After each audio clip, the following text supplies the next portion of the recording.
So we're going to start with a 1 to 10, scale of 1 to 10 questions. 10 is a very, very, very good answer. 1 is a very, very, very bad answer. Okay. All right. So scale of 1 to 10, how valuable was this experience to your goals or, what you wanted to do this summer? Oh, a 10 for sure. Okay. How would you recommend this fellowship to a friend? Scale of 1 to 10. A 10, absolutely, especially someone who's looking to do community work. Yeah. Well, how was the compensation compared to the work that you put in? Good, yeah. 1 to 10. Oh, 1 to 10, oops. Yeah, I would say definitely a 10. Oh, okay, great. All right, so now we're going to go to the goals of the program. So the mission that was put to our funders was that through work in local government on local issues, our youth will come to believe in the potential of this area to live, work, and raise a family and determine their vision for how they can contribute later in life. So let's talk about this. Do you think that this is a good area to live in? Yes. Why? Because I think that the people here make it unlike any other place in the world. Don't get me wrong, I've not been all over the world or even all over the country for that matter, but I've never met any sort of resilience or hospitality like I have right here in Eastern Kentucky.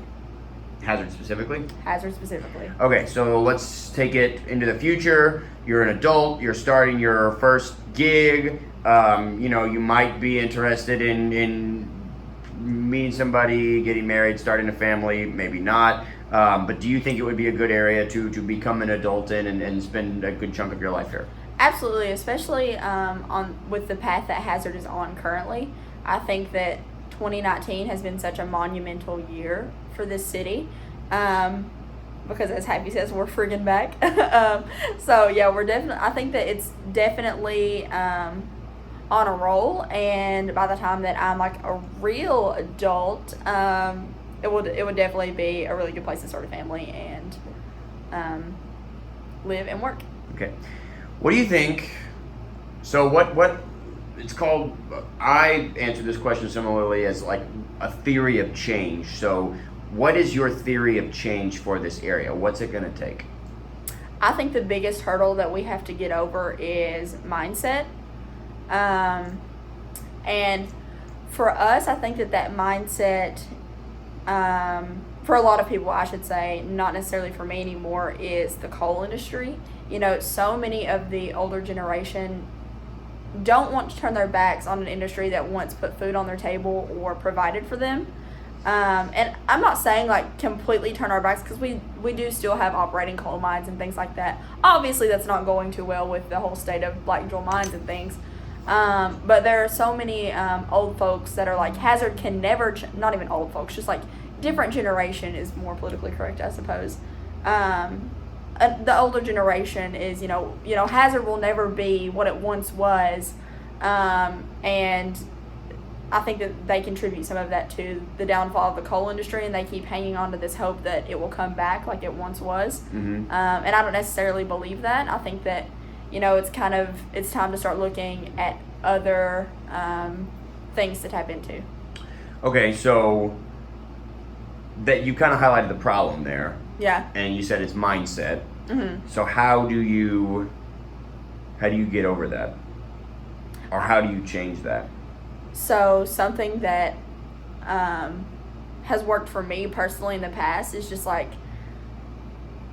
because, you tell these people that's like, oh, we need to find a new industry, or there are other industries out there that, Eastern Kentucky could thrive in and things like that. And the first thing out of their mouth is, well, prove it.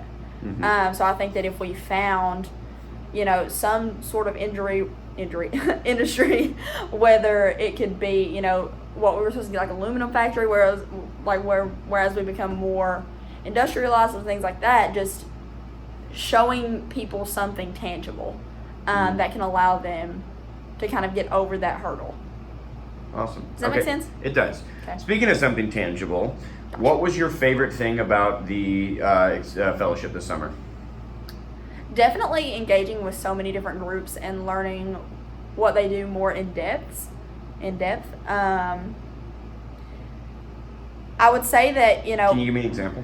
Yeah, so whenever I was in high school, obviously I was civically engaged, and So I knew a little bit about what some groups did, but now, for example, just the Foundation for Appalachian Kentucky, I actually did not realize that they were kind of like an umbrella that, they foster a lot of different things, which I think is really cool. So that's just one example.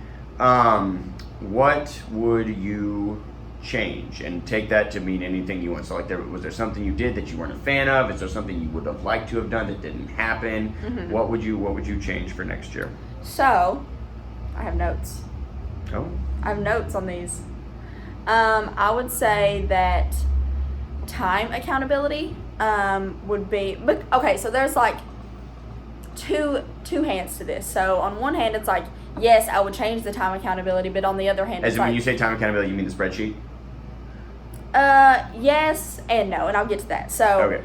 on one hand, it's like time accountability, but on the other hand, it's like, well, you're not going to be hiring interns that you can't trust, So that's why I'm like kind of iffy about saying this.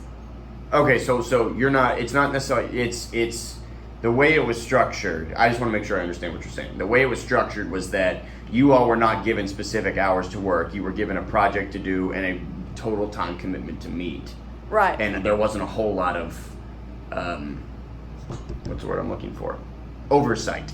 Right. So Okay. yeah, but in the beginning, like, I'm not, because we did tell you that your level of hands-on was good. Okay. And we still, like, we kind of discussed this over lunch the other day, is that we still think that your level of hands-onness or, skillful or, like, whatever, overseeing was good for us. Mm-hmm. But we were just talking about, like, in the future, like, we had a really good dynamic where if Hannah couldn't come in at 9, that was completely fine. And me and Sam would cover it, and then she would stay an hour later, and that wouldn't be an issue. Gotcha. However, that may not always work with other groups. Okay. Also, 2 more things. One, I don't want this to sound mean, so if It's you show this to anyone, please. Right. I just kind of think that it should be 2 college students and 1 high school student. Okay. If it's a group of 3. Okay. Or, even if you can find the funding, 2 college, 2 high school, because something that I found sometimes was if I was like, hey guys, I'm going to be like 15 minutes late, because I'll be the first to say that, like, I was, there were some days that I was late. I Right. always notified them of that, but there were days where we had agreed on 9 a.m. the night before, and then I woke up late or something like that. And I was Right. like, hey, I'm going to be in late.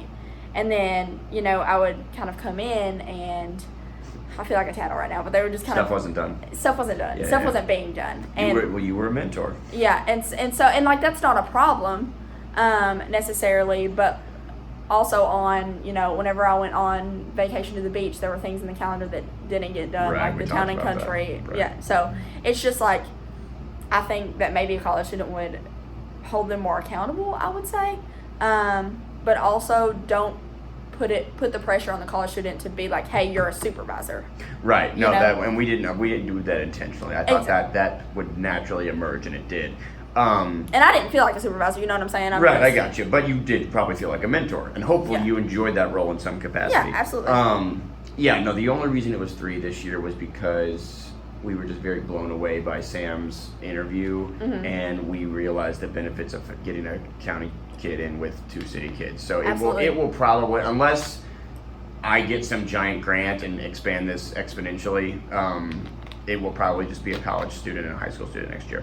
Hold on, wait, I have one more. One more, go ahead. Just the transparency about the funding and the payment.